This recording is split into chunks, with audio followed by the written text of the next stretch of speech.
Shalom, bonsoir à tous et à toutes, vous que nous suivez de partout au travers de votre chaîne Layab TV 7, louange, adoration et enseignement prophétique, télévision 7.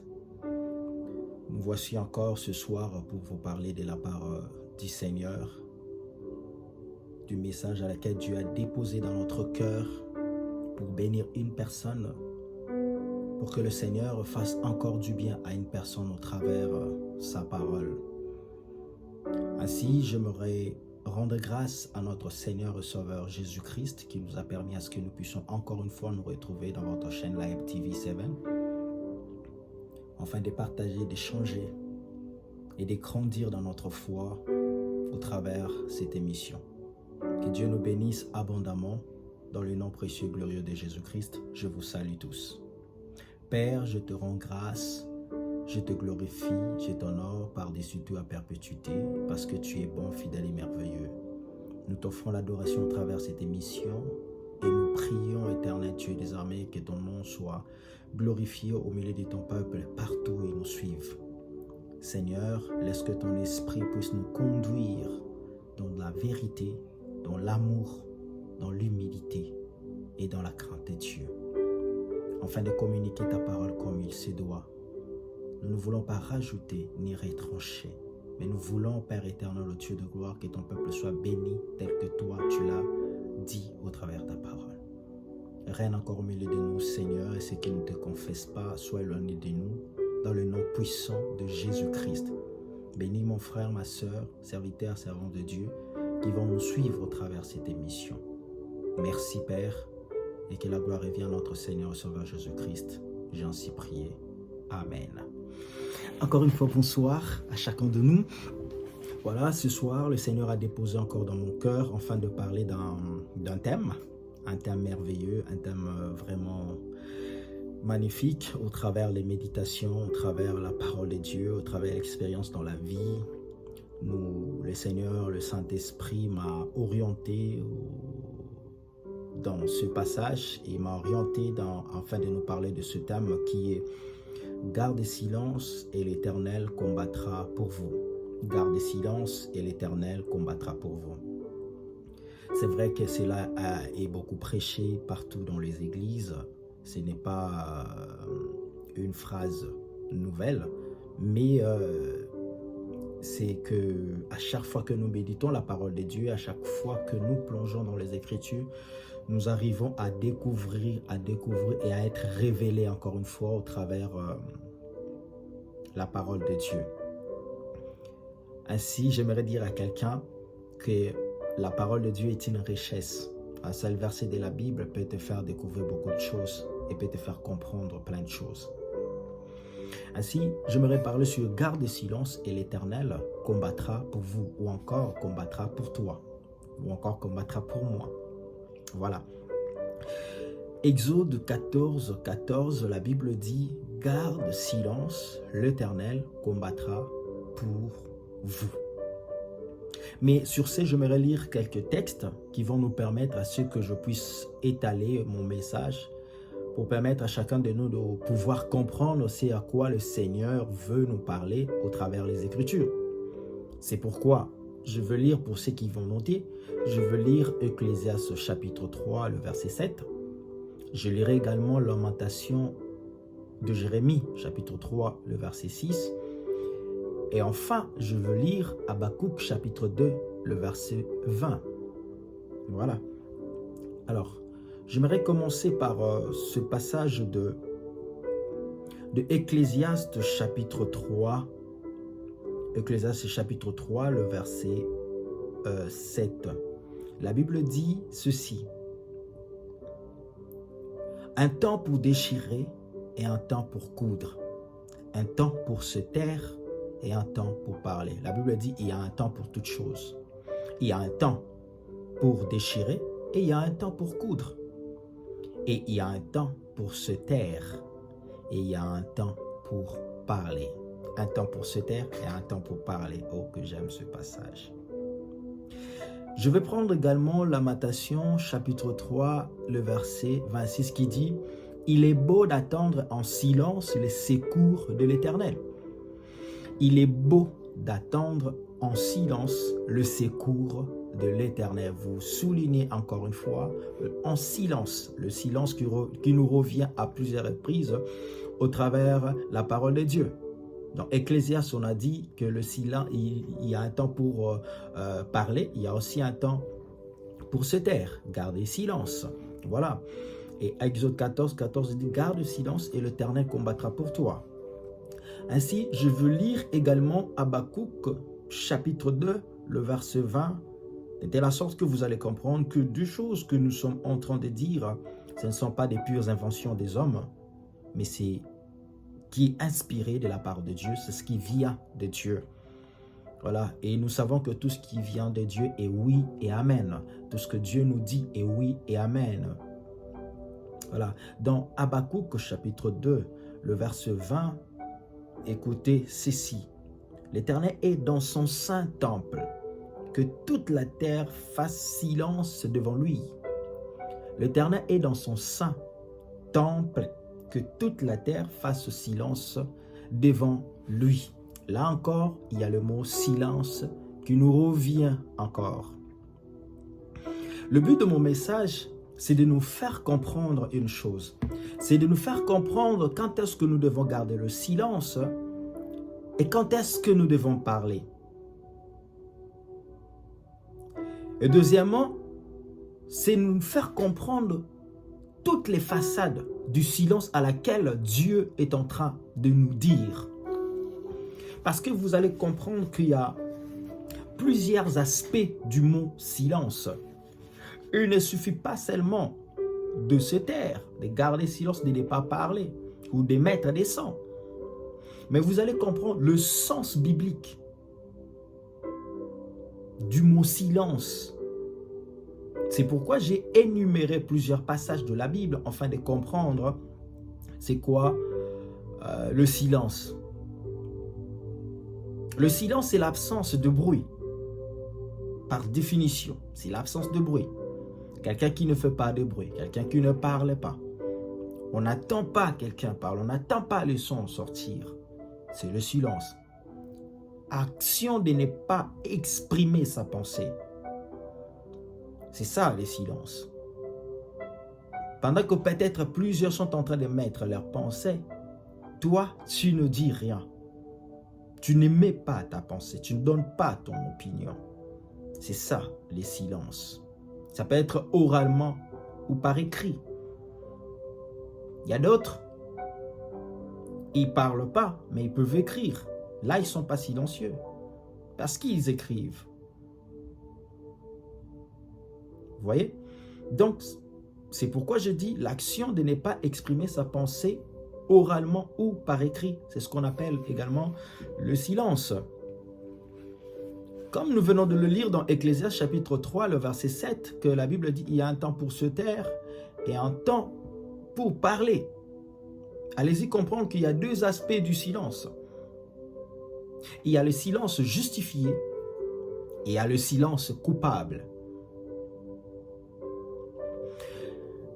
Ce qui nous intéresse au travers cette émission, au travers ce message, c'est que nous allons parler vraiment de silence justifié.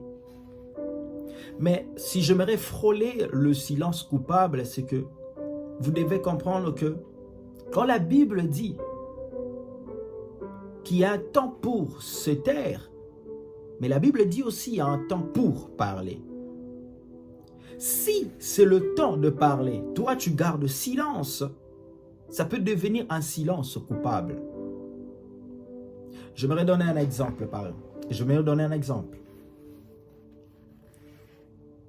Tu as été témoin de la mort d'une personne. Quelqu'un qui est en train de tuer une personne. Tu as vu la personne en train de le tuer. Mais quand les policiers sont venus, ils ont demandé, qui ont tué, qui ont vu la personne qui a tué. Toi, tu as gardé silence, tu n'as rien dit. Ça, c'est un silence coupable. C'est un silence coupable. On peut venir aussi te dire, connais-tu Jésus? Tu regardes les yeux de gens, les yeux du monde, tu renies le Seigneur, tu ne dis rien. de peur d'être tué auprès des autres, alors que Jésus est ton Seigneur. Ça, c'est un silence coupable. Tu ne parles pas de Jésus, tu gardes silence. Tu ne parles pas de Jésus. Pourquoi? Parce qu'il est écrit garde silence. Tu ne parles pas de Yeshua. Ça, c'est un silence coupable. Tu connais la vérité, mais tu ne parles pas de cette vérité-là. C'est un silence coupable. Vous voyez? Alors, c'est le silence coupable qui est condamnable dans la parole de Dieu. Et beaucoup sont comme ça. Des silences coupables. Je peux donner même d'autres exemples. On peut prendre le cas des enfants du sacrificateur Élie. Pas du prophète Élie, mais du sacrificateur Élie. Ces enfants Ophni et Phiné qui étaient en train de mal agir, de mal se comporter. Mais lui, il voyait ces choses, mais il ne disait rien du tout. Il gardait silence. Ça, c'est un silence coupable. Et plus tard, nous avons vu le sort même du sacrificateur Élie. Alors, faisons attention parce que le silence coupable peut nous amener à la mort. Le silence coupable peut créer aussi des dégâts. Vous voyez? Mais ce qui nous intéresse plus encore dans cette émission, ce n'est pas les silences coupables, mais c'est le silence justifié. La Bible nous le révèle, mais nous parlerons du silence justifié. Le silence justifié, c'est ce que Dieu approuve. C'est un ordre divin. C'est un silence à laquelle Dieu est en train d'approuver. Que si réellement tu as gardé silence, et que c'était vraiment le temps de garder silence, c'était le moment à laquelle tu devrais garder silence. Le moment à laquelle tu ne devrais pas parler. C'est ça, le silence que Dieu approuve. Le silence justifié, c'est un ordre divin, comme nous l'avions lu dans Habakkuk, chapitre 2, verset 20. La Bible dit, l'Éternel est dans son saint temple, que toute la terre fasse silence devant lui.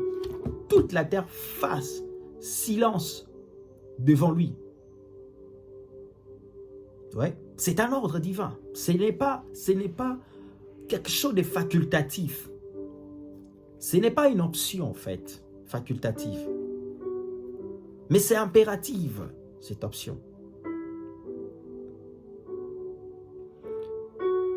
Et ce silence doit être une option impérative de ta vie et non une option facultative.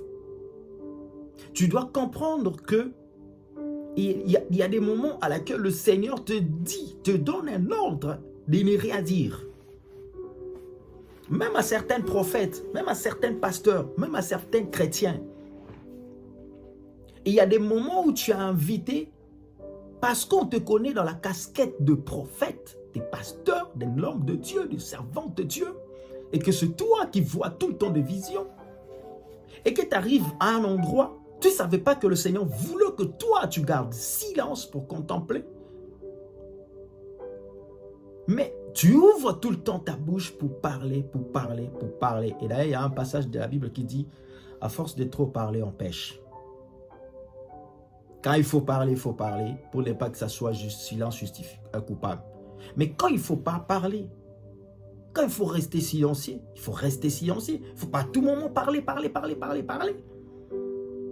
Vous voyez? Donc, c'est ce que la Bible est en train de nous dire. La Bible est en train de dire, garde silence. L'Éternel est dans son saint temple, que toute la terre fasse silence. Qui habite sur la terre?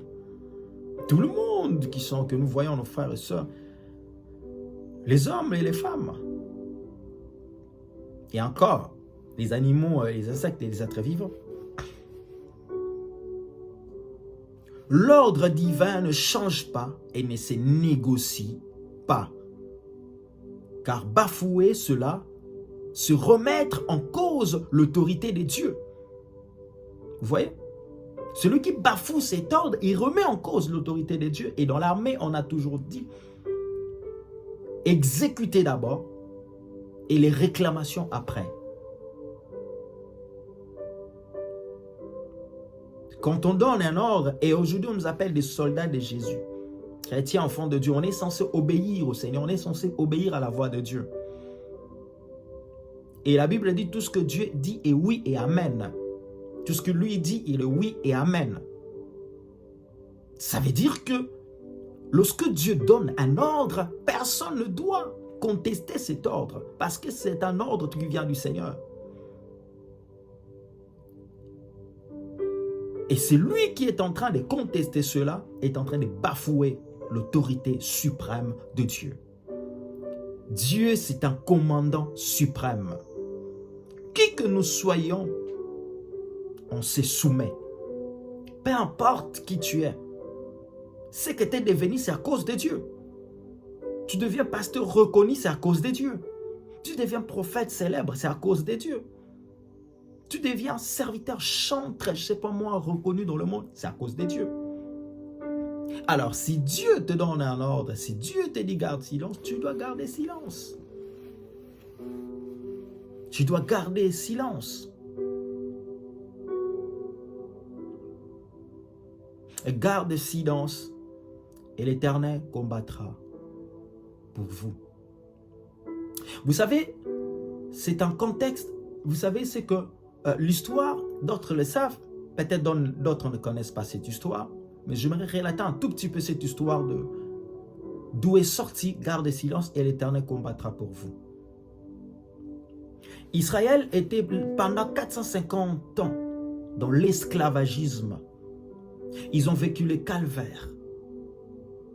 Ils ont vécu l'humiliation. Ils ont vécu parce qu'ils étaient des étrangers dans un autre pays. Mais malgré étrangers dans ce pays-là, ils n'étaient pas libres. Ils ne vaquaient pas librement dans leurs occupations. Ils étaient des esclaves des Égyptiens.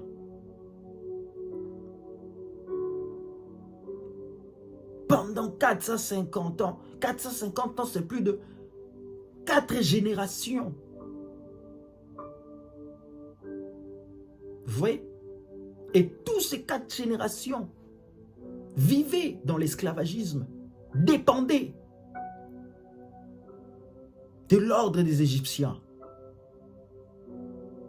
Mais le Seigneur, dans son amour, a décidé, vu qu'il y avait une prophétie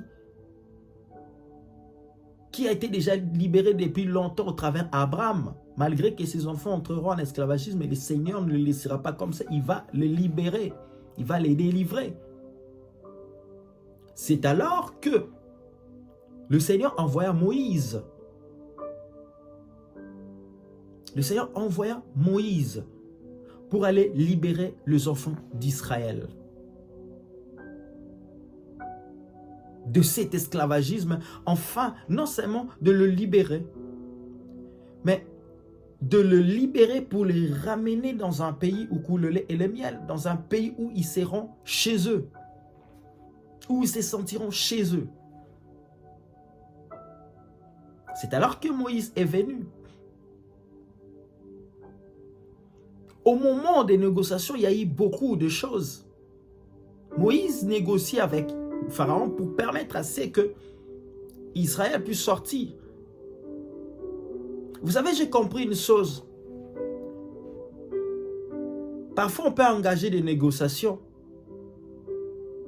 mais à des moments, on ne négocie pas avec le diable. La négociation peut se limiter à un niveau d'homme à homme.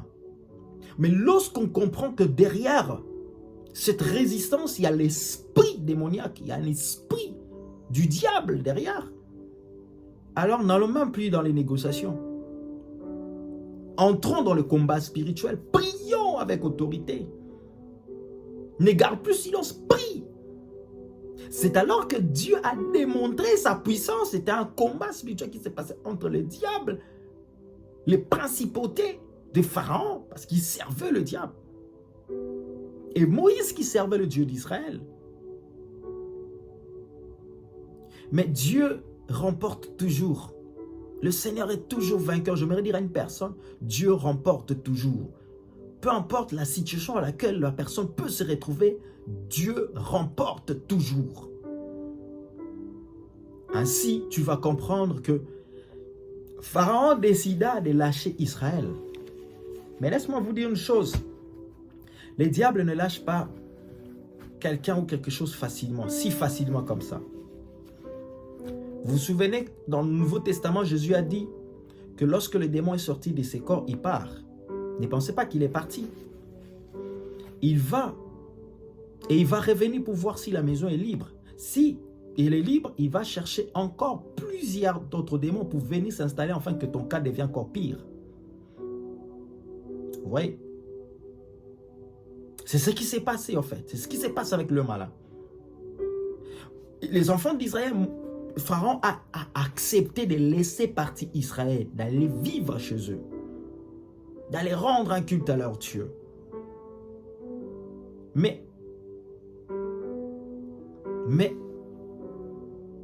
lorsque Israël se décida de sortir, de partir, ils arrivent tout au long de la mer Rouge. Vous comprenez que c'est un obstacle encore qui se présente là. Et c'est à ces moments-là qu'Israël commence à paniquer. Parce que derrière eux, Pharaon venait avec toute son armée, afin de venir détruire Israël. Et devant, il ne pouvait plus avancer parce qu'il y avait la mer Rouge, un obstacle encore plus grand. Alors, il s'est considéré comme des personnes perdues, ne sachant que faire. C'est à ces moments-là que Israël a commencé à se plaindre, à murmurer, à parler contre Moïse, son serviteur, le serviteur de Dieu. Et quand on parle contre Moïse, on parle contre Dieu. Parce que Moïse ne fait que suivre l'ordre de Dieu et l'itinéraire que Dieu avait donné. Le Seigneur savait déjà là où il les a menés. C'est lui le chemin. La Bible dit, il est la vérité, le chemin et la vie. Il n'est pas un chemin qui amène à la perdition, qui amène à la mort, mais il est un chemin qui amène à la vie. Alors, s'il nous fait prendre ce chemin-là, parce qu'il sait au-devant de nous que peu importe les obstacles, c'est lui qui nous donnera la victoire. J'entends quelqu'un dire un amen là où il est. Que Dieu te donnera la victoire, peu importe le chemin à laquelle il t'a fait traverser, parce qu'il est le chemin à Koulotos. Venez par le même chemin que Dieu te conduit.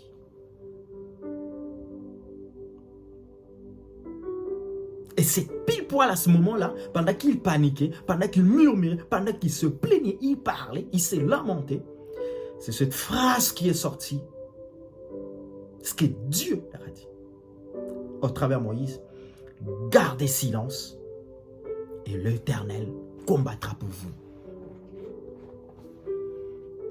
Gardez silence et l'Éternel combattra pour vous. Pile poil à ce moment où, et c'était le temps à laquelle il devait garder silence. Certes, aux yeux de gens, l'obstacle qu'on voit. Même toi, là où tu es, mon frère, ma soeur, homme de Dieu, serviteur, servant de Dieu. À un moment donné, tu te sens coincé, tu arrives à un niveau. Tu sentais qu'à un moment donné, les choses évoluaient. Mais tu arrives à un niveau où tu te sens buté à un obstacle. Comme si ça n'avance plus. Et tu vois la pression qu'il y a derrière. Et tu vois l'obstacle qui est devant. Tu ne sais plus quoi faire. Ce message t'est destiné, mon frère, ma soeur. Et Dieu dit, garde silence. Et l'Éternel combattra. Ce que j'aime avec ce passage, il ne dit pas garde silence. Et Dieu vous observera être massacré. Dieu vous observera être écrasé par le malin, par le diable. Dieu observera vos ennemis vous écraser. Mais il a dit, garde silence et l'Éternel combattra pour vous. C'est-à-dire que ce combat, c'est lui qui le livre. Dieu a mené tes ennemis à un endroit où toi, tu te sens coincé pour démontrer sa gloire, pour démontrer sa puissance, pour démontrer son autorité, pour démontrer le Dieu à qui tu sers, le Dieu à qui tu as cru, pour démontrer la puissance de Jésus-Christ dans notre vie. Garde silence, mon frère, et l'Éternel combattra pour toi. Et lorsque tu arrives à un point où tu sens que tu as abandonné, garde silence. Garde silence. Avant de commencer à murmurer, à te plaindre, à te lamenter, garde silence. Garde silence. C'est alors que je vais énumérer quelques points du silence, en fait, à laquelle Dieu parle ici. Garde le silence. Le silence dont Dieu approuve. Premièrement, le silence dont on parle ici, c'est l'absence de la peur. Ne pas craindre les événements car nous avons un Dieu puissant qui peut tout faire. C'est l'absence de la peur. Le silence, Dieu dit ici, c'est l'absence de la peur. Ce que tu ne dois pas avoir peur, mon frère, ma soeur. Tu ne dois pas avoir peur. Débarrasse-toi de toute peur. Tu as peur d'échouer dans la vie. À cause de cela, tu commences à te lamenter. À cause de cela, tu commences à parler. Tu as peur de ces choses.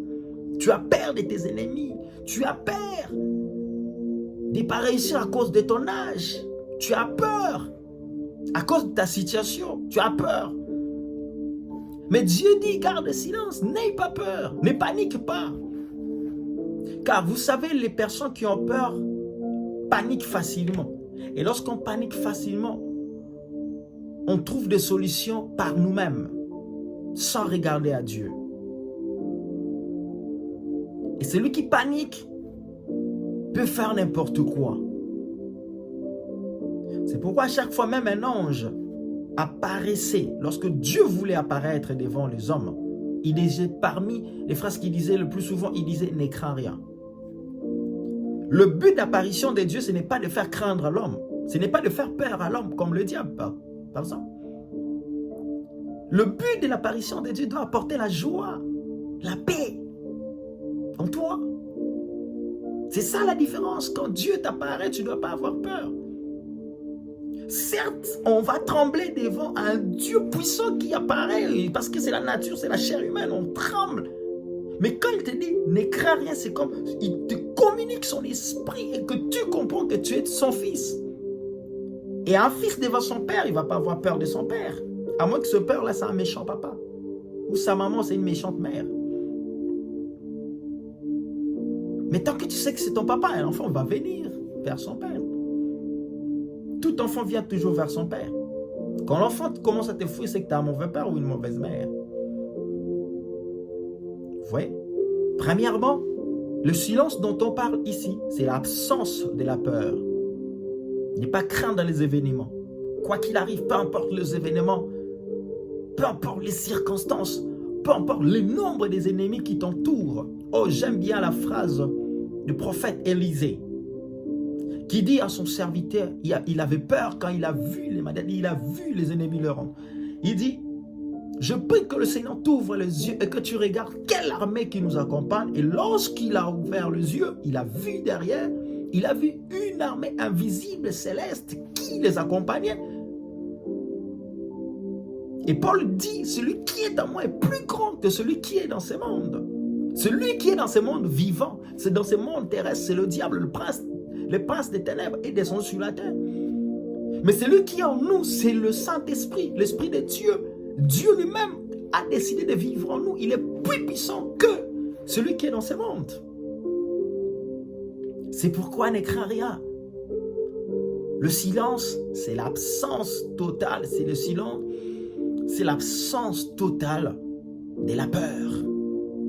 Des silences dont on parle. Quand il a dit, garde le silence, l'Éternel combattra pour vous, Dieu vous le leur dit.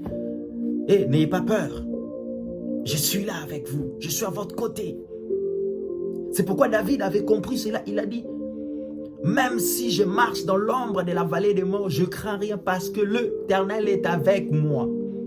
Il ne traversait pas la vallée de la mort toute seule.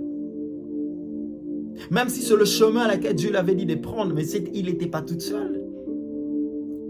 Et vous savez qu'est-ce qui fait fuir également l'ombre? C'est la lumière.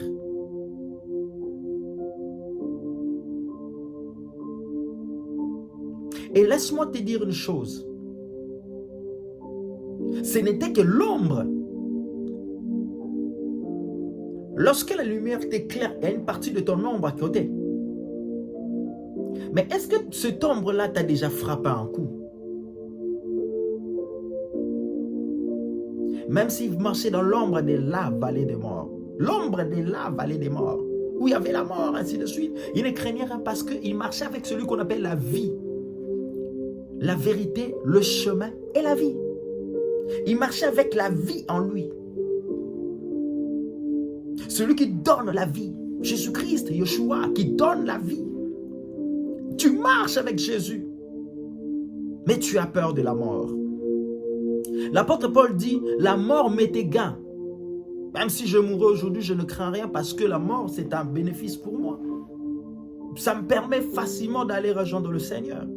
Parce que j'ai Jésus en moi, c'est lui qui est venu me donner la vie éternelle. C'est pourquoi il dit, la mort m'est égal. Oui, la mort sera un fardeau. Lorsque on n'a pas Christ en soi. Mais quand on a Jésus, on a Christ en soi, on finira toujours un jour par mourir. Même si on ne meurt pas aujourd'hui, mais plus tard, par la vieillesse, on finira par mourir tous. Peu importe le temps à laquelle tu mourras. Que tu meurs à 50 ans, à 60 ans, à 110 ans, à 120 ans. Mais nous finirons tous par mourir. Le problème, est-ce que tu meurs en Christ? Est-ce que Jésus est dans ta vie? Invite Jésus-Christ dans ta vie comme ton Seigneur et Sauveur. Et tu auras la vie éternelle, mon frère, ma soeur. Deuxièmement, le silence dont nous parlons ici, c'est la confiance à l'Éternel. La Bible dit, confie-toi en Dieu et mets en lui toute ta confiance et c'est lui qui agira. Confie-toi en Dieu. Dans tes problèmes, confie-les en Dieu. Tes maladies, tes difficultés, tes situations, confie-les à Dieu. Tu peux parler à d'autres personnes juste pour évacuer le fardeau que tu as. Mais d'autres personnes n'apporteront pas la solution. Tu peux parler aussi à ton pasteur ou tu peux parler à un serviteur ou une servante de Dieu. Mais place plus ta confiance en Dieu. Parce que c'est lui qui agira. Les pasteurs, les hommes de Dieu, les serviteurs sont que des accompagnateurs qui t'encouragent à prier. Ils te montrent la voie et comment tu peux prier et avoir confiance en Dieu. Mais ce ne sont pas à nous les solutions. La solution, c'est Yeshua. La solution, c'est Christ, mon frère, ma soeur. Peu importe, tu te retrouves dans un lit de l'hôpital. Peu importe, tu te retrouves dans une situation à laquelle les gens ont déclaré fini pour toi. Que pour toi, c'est fini. Mais laisse-moi te dire une chose. Pour les hommes, c'est fini. Mais pour Dieu, n'est pas fini. Il est vrai que dans la médecine,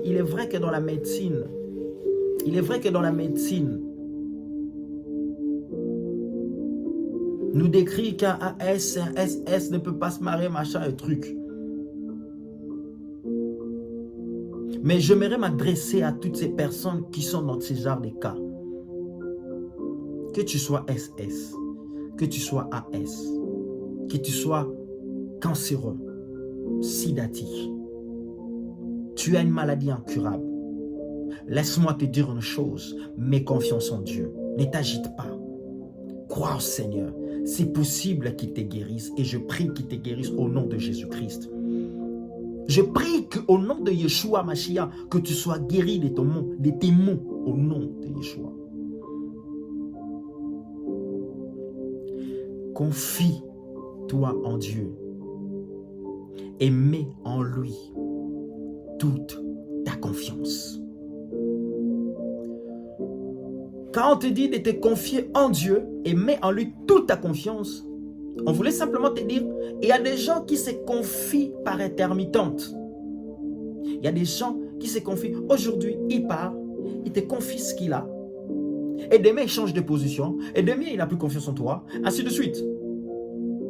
C'est plusieurs font ça à Dieu. Je parle de l'homme et Dieu. Plusieurs font ça à Dieu. Seigneur, mon problème, Seigneur, après un moment donné, Seigneur, je pense que Dieu ne va pas agir, je pense que le Seigneur m'a abandonné, je pense que le Seigneur ne veut plus, je pense que je pense. Arrêtons de penser à la place de Dieu. Lisons la parole de Dieu. Qu'est dit la parole de Dieu? La pensée de Dieu a été communiquée au travers de ses Écritures. Tu peux beau refuser la Bible, mais la Bible a toujours existé et continuera à exister. Les écrits ne partiront jamais. Les écrits, la Bible dit, toutes choses que nous voyons, même le ciel et la terre, comme aujourd'hui je méditais Matthieu chapitre 24, il dit, le ciel et la terre passeront, mais mes écrits ne passeront pas. La parole de Dieu ne passera jamais. Vous savez pourquoi? Parce que le ciel et la terre, c'est des inventions que Dieu a créées. Mais la parole, c'est lui-même Dieu. Il est celui qui dit qu'il est. Il est celui qui déclare qu'il est. C'est lui la parole. Et la Bible déclare, il envoie sa parole et la parole les a guéris. Que dit la parole de Dieu à ta situation? Certes, les médecins ont déclaré tu meurs. Certes, les médecins ont dit. Mais que dit la parole de Dieu sur toi? Un jour, on est venu me dire que la mère de jumeaux devait normalement accoucher par césarienne. Je le dis, tu n'accoucheras jamais par césarienne. Et j'ai déclaré au nom de Jésus-Christ, on a eu le temps de prier ensemble avec elle aussi. Et elle n'a jamais accouché par césarienne, les jumeaux. Alors que dans cet hôpital au Canada, toutes les personnes qui sont passées par là, qui ont mis au monde des jumeaux, ils les ont mis par césarienne. Elle était la seule personne. Et je prie qu'elle ne soit plus la seule personne, mais que toutes les personnes qui passeront là-bas mettront par voix basse. Parce que c'est l'Éternel qui dit cela. La Bible déclare, la voix de l'Éternel fait enfanter les biches. Et elle dépouille les forêts. Dans son palais, tout s'écrit gloire. Ça veut dire que, as-tu déjà vu un animal accouché par césarienne? En fait, moi, je n'ai jamais vu un animal accouché par césarienne. Mais si un animal n'accouche pas par césarienne, comment un homme doit accoucher par césarienne? C'est par là qu'on comprend que tu as mis ta foi en Dieu, tu as mis ta confiance en Dieu. Confie ton problème à Dieu, mais en même temps, mets en lui toute ta confiance. Crois que ce que j'ai confié à l'Éternel va arriver. Dieu a ma situation en main. Mon dossier va être traité par celui que tu appelles ton papa. Celui que tu appelles ton Dieu. Deuxièmement, la confiance à l'Éternel. Deuxièmement, le silence veut dire la confiance à l'Éternel. Troisièmement, comme je l'ai dit, la foi en Dieu. La foi en Dieu, qui marche de pair avec la confiance. C'est ça le silence. Garde le silence et l'Éternel comme tabou. Hébreux chapitre 11, verset 1, la Bible déclare: la foi est une ferme assurance des choses qu'on espère et la démonstration des choses qu'on ne voit pas. Une assurance d'abord des choses que tu espères. Tu as de l'assurance des choses que tu espères. Tu espères devenir quelqu'un dans la vie. Tu espères être guéri de ta maladie. Tu espères réussir dans ta vie. Tu espères aider les autres, créer des entreprises. Tu espères évoluer, avancer dans ta vie. La foi est une ferme assurance de ce que tu espères. Tu dois avoir l'assurance à des choses que tu espères. Pourquoi nous allons payer des assurances dans les organismes d'assurance? Pourquoi? Mais nous payons des assurances. Hein? À quoi espérons-nous? Ça veut dire que si je paye l'assurance, un jour un problème peut surgir ou subvenir dans ma vie. Ces gens-là vont rembourser ce que j'ai perdu. Mais ça peut ou n'est pas être remboursé. Ça peut aussi ou n'est pas arriver. L'assurance que tu as payée chez les hommes, la mort te vient. Et toi-même, tu ne bénéficieras pas de cette assurance. Mais nous avons l'assurance auprès du Seigneur. La meilleure assurance. Garde le silence veut dire avoir la foi en Dieu. Dans cette situation où Israël se retrouvait pour traverser, il devrait avoir la foi en Dieu. De croire maintenant. Écoutez ceci. On reconnaît la foi par ses œuvres. Et on reconnaît un homme qui a la foi devant les obstacles, devant les événements, devant les circonstances, devant des problèmes. C'est là qu'on reconnaît qu'un homme a la foi. Ce n'est pas le fait d'être calme et tranquillos dans ta maison, sur ta chaise, en train de siroter un cocktail aux belles étoiles, devant le soleil, en plein été, en l'île de Hawaï, que là tu vas dire que tu as la foi.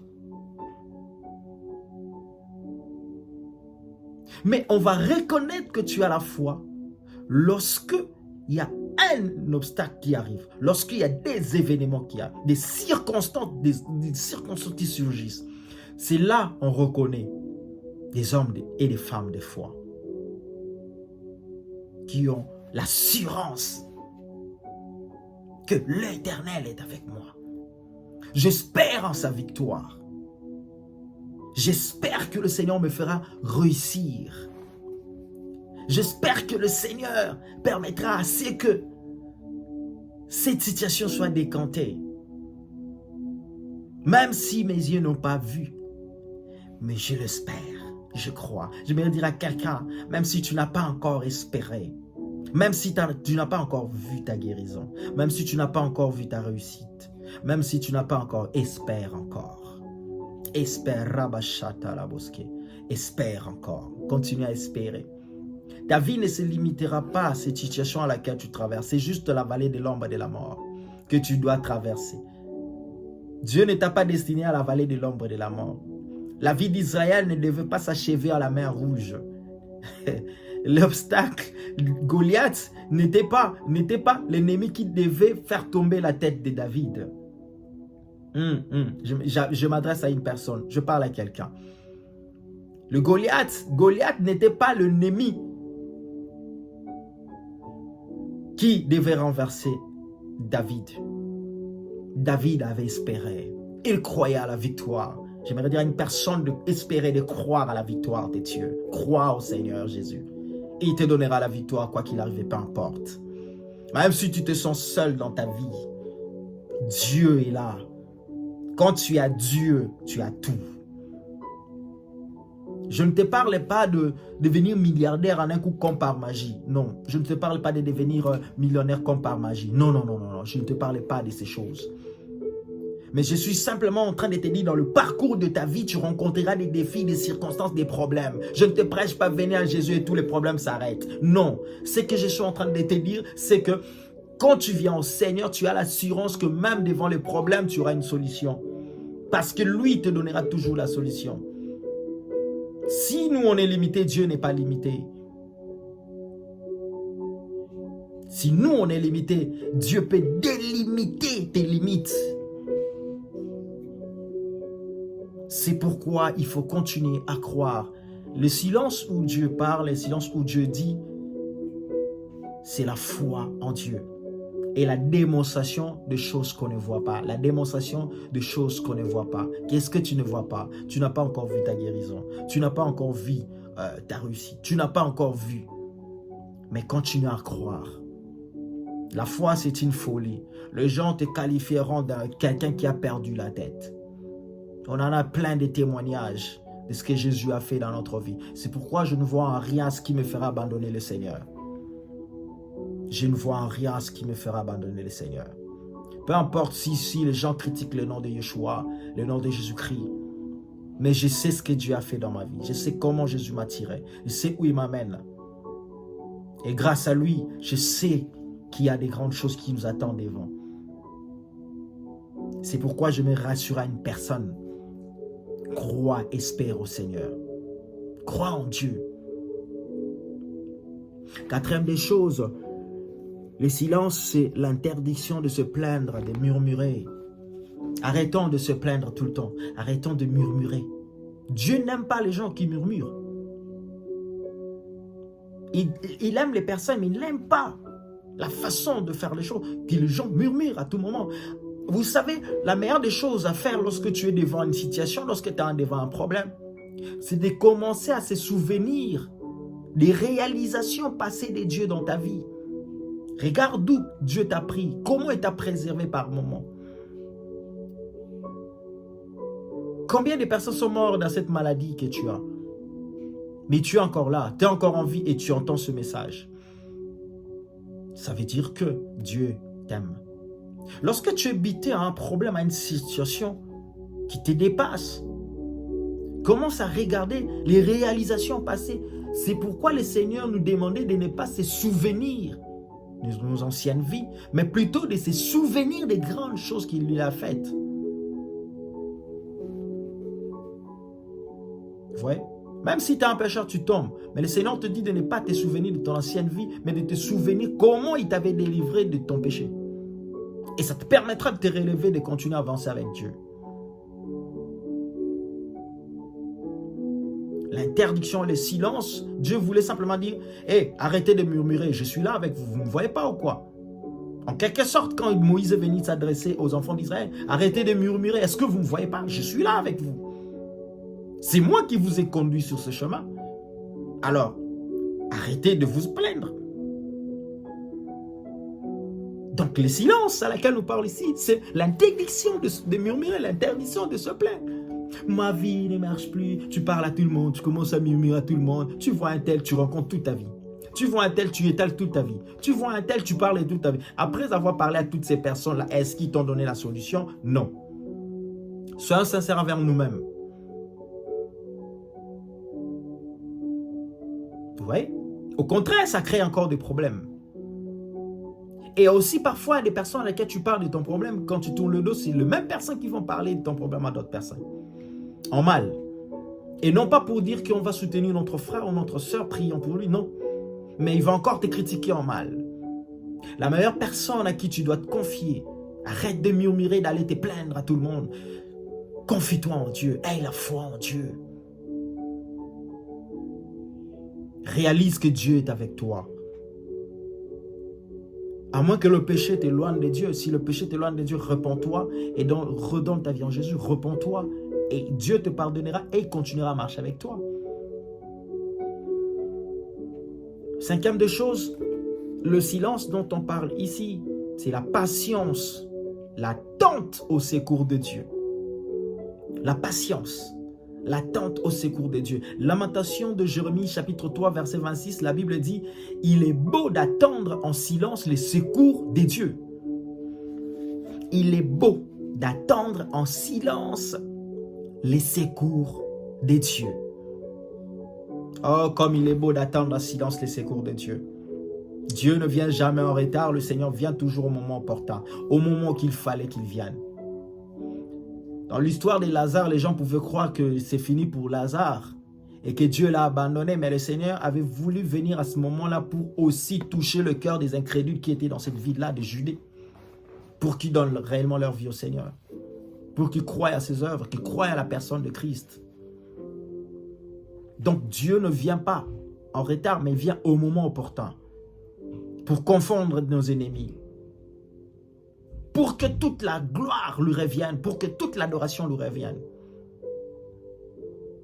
C'est pourquoi il vient à un moment donné où toi-même, tu te dis, mais est-ce que... Ah oui, à ce moment-là, Dieu se manifeste.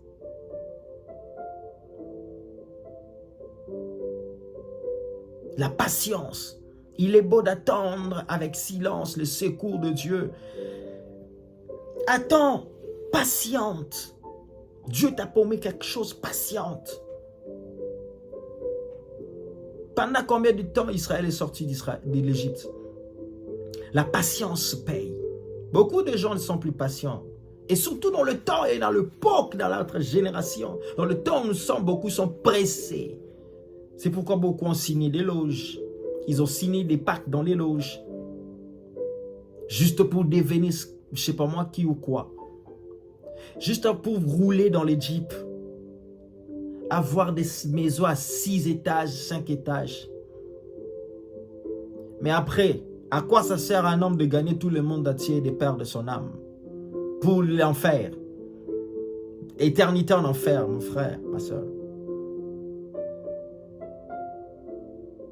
Je préfère rester dans un mètre carré où je suis dans la joie, dans la paix du Seigneur et je suis rassuré que Dieu est avec moi, que d'avoir une très grande immeuble rempli, je ne sais pas moi de quoi, mais finir ma vie en enfer.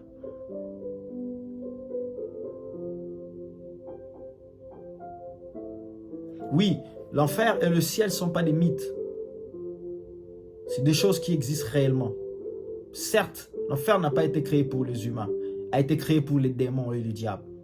Mais ceux qui suivent le diable iront là où lui va être enfermé. Et ceux qui suivent Dieu seront là où Dieu est. C'est logique. À nous de choisir, on ne t'oblige pas, mais on te présente des vérités. Il est la vérité, le chemin et la vie. À prendre ou à laisser, mais je t'encourage à prendre. Nous étions tous des incrédules autrefois, on ne croyait pas. On est des jeunes, on peut tout faire aussi. Mais pourquoi et comment est-ce que j'en suis arrivé ici jusqu'à devenir pasteur à servir Dieu? Parce que j'ai été touché. C'est que j'ai été visité. Et d'ailleurs, moi, je n'ai jamais suivi Dieu pour de l'argent ou des biens matériels parce que si ce n'était que pour le bien matériel, l'argent et tout ça, je ne sais pas ce que je manquais. C'est parce que je manquais. Je n'allais même pas donner ma vie en Jésus si c'était à cause de l'argent, des bonnes vies et quoi que ce soit, parce que je suis sorti d'une bonne vie. Mais si j'ai donné ma vie en Jésus parce qu'il y avait un vide, j'avais besoin d'un Dieu, de l'amour de Dieu. C'était ce vide-là qui manquait. Et le Seigneur m'a sauvé du péché. Patiente, mon frère, ma soeur, patiente. Les silences, Dieu dit, c'est la patience. Il faut patienter. Et enfin, avant la dernière, le silence dont le Seigneur nous parle ici, c'est aussi l'attention. Actes chapitre 21, verset 40. L'attention. Vous ne devez pas tourner votre attention sur les circonstances, vous devez tourner votre attention sur ce que Dieu dit. C'est ce que Dieu est en train de dire. C'est ça le silence. Donne toute ton attention à ce que le Seigneur dit. Israël devait se concentrer sur ce que Dieu dit. Voulait faire. Et non sur les actions des pharaons. Israël devait se concentrer sur ce que Dieu voulait dire et voulait faire. Et non sur les actions des pharaons. Oui, les ennemis nous suivent, les ennemis. Mais Dieu qui nous a conduits sur ce chemin, Dieu qui nous a permis de passer sur ce chemin, nous connaît, le sait. C'est pourquoi nous devons tourner notre attention, non pas sur ce que l'Israël, non pas sur nos ennemis, mais sur ce que Dieu nous a dit. Et c'est ce qu'il devait faire.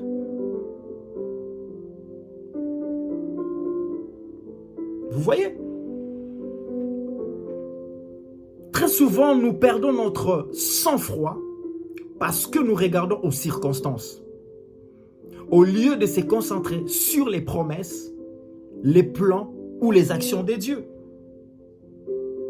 C'est très souvent à ce moment-là que nous perdons notre sang-froid. Parce que nous regardons aux choses qui nous tourmentent, aux choses qui nous tracassent. Oui, c'est vrai. Mais ce que Dieu nous dit, c'est de regarder à ses promesses. L'attention, donne toute ton attention aux promesses de Dieu. Donne toute ton attention aux plans de Dieu, aux actions de Dieu. C'est ça, le silence. Il voulait simplement dire aux Israël, hey, j'ai un plan. Ne vous embêtez pas si je vous ai conduit jusque-là, parce que moi, Dieu, j'ai un plan. Et d'ailleurs, la Bible dit, voici le projet que j'ai formé pour vous. Des projets de bonheur et non des malheurs. Ce n'était pas un projet pour le conduire à la mort. C'était un projet pour le faire sortir loin de l'esclavagisme des pharaons. Je me entends une personne dire que Dieu est capable, ou même dans le commentaire, que tu déclares que Dieu est capable. Dis-le avec foi que Dieu est capable dans ta situation. L'attention. C'est ça les silences. Ne perds pas ton sang-froid en regardant sur des problèmes qui sont autour de toi. Mais donne toute ton attention à Dieu. Et septième de chose, le silence est le plus capital. C'est un appel à l'adoration. Un appel à l'adoration. Un appel à l'adoration. Quelqu'un peut me dire, Sophonie chapitre 1, le verset 7. Le verset 7, il dit ceci. Silence devant le Seigneur l'Éternel, car le jour de l'Éternel est proche. Car l'Éternel a préparé le sacrifice, il a choisi ses conviés. Silence devant le Seigneur l'Éternel, car le jour de l'Éternel est proche, car l'Éternel a préparé le sacrifice, il a choisi à ses conviés. Nous sommes les conviés de Dieu. Enfants de Dieu, chrétiens, serviteurs, servants de Dieu. Et ceux qui donnent leur vie en Jésus, vous devenez enfants de Dieu. Vous êtes conviés. Et quand Dieu nous dit de garder silence devant le Seigneur, c'est un appel à l'adoration, à l'admiration, que tu dois admirer ton Dieu. Oh, j'aimerais que tu admires les œuvres de Dieu, que tu admires comment Dieu fait les choses. J'aime bien ces passages qui disent goûter, constater combien l'Éternel est bon. Alléluia, il est bon notre Dieu. C'est un appel à l'adoration. C'est d'ailleurs, c'est l'un des plus grands aspects du silence que Dieu a imposé au peuple d'Israël afin de l'adorer lorsqu'ils verront ses actions, lorsqu'ils verront ses œuvres redoutables. Et quand il démontre sa puissance, il les a amenés là, devant la mer Rouge, pour qu'ils comprennent le Dieu qu'ils servent, le Dieu qu'ils ont cru, qui il est réellement. Quelqu'un qui sépare la mer Rouge en deux. Ça, ce n'est pas une œuvre d'un homme, ni un magicien ne peut le faire. Si ces magiciens-là existent, qu'ils aillent à l'océan et qu'ils séparent l'océan en deux. Et là, on va croire. Mais personne ne le fera. Je ne parle pas de quelque chose invisible ou dans le monde invisible. Non, non, non. Dans un autre monde. Dans une autre dimension. Non, non. Les choses que Dieu a fait, l'œil l'a vu. Les choses que l'œil n'a pas vues, mais ils n'ont pas entendu, et Dieu l'a fait. C'est-à-dire quand il le faisait, on voyait physiquement comme ça, la mer se séparait et il traversait physiquement. Pas dans les rêves, pas dans une vision. Physiquement, l'œil a vu. C'est pourquoi nous verrons les paralytiques marcher, les malades, les cancérés, les sidatiques être guéris. Et quand Dieu fait ces choses, les miracles, les prodiges, toutes ces choses, n'est pas pour la gloire des hommes, n'est pas pour qu'on glorifie les pasteurs, les hommes de Dieu, les serviteurs, n'est pas pour leur spectacle, n'est pas pour leur renommée ou leur célébrité. C'est pour que le peuple adore Dieu. C'est pour ramener le cœur vers le véritable Dieu qui réalise ces grandes choses. Pour qu'on lui adore. Le silence, c'est un appel à l'adoration. Qu'Israël soit dans l'admiration totale pour son Dieu et que toutes les nations de la terre puissent le craindre et l'adorer. L'admiration totale, qu'Israël devait être à l'admiration totale pour son Dieu. Nous devons admirer Dieu, admirer ses œuvres. La Bible dit, il est le créateur de l'univers, celui qui a créé le ciel et la terre, celui qui a créé le monde, celui qui a créé l'univers. Nous devons le craindre, même quand on parle de Yahweh, l'Éternel. Nous devons avoir la crainte de ces dieux. Lorsqu'on l'admire, comprendre qui est ce Dieu puissant. On l'appelle le Tout-Puissant, Elohim, le Dieu créateur. El Shaddai, le Dieu tout-suffisance. El Tzinekenu, le Dieu de la justice. El Sabaoth, le Dieu qui frappe et de la justice. El Djibor, El Jireh, le Dieu qui guérit. Tu peux compléter là où tu es, qu'il est pour toi. Yeshua Mashiach. C'est le but principal du silence. C'est un appel à l'admiration à Dieu total. C'est un appel à l'adoration, que toutes les nations de la terre puissent le craindre et l'adorer. Retenez ceci, le silence Le silence ne doit pas être une option facultative, mais une option impérative dans ta vie. Ça ne doit pas être une option facultative, mais une option impérative dans ta vie.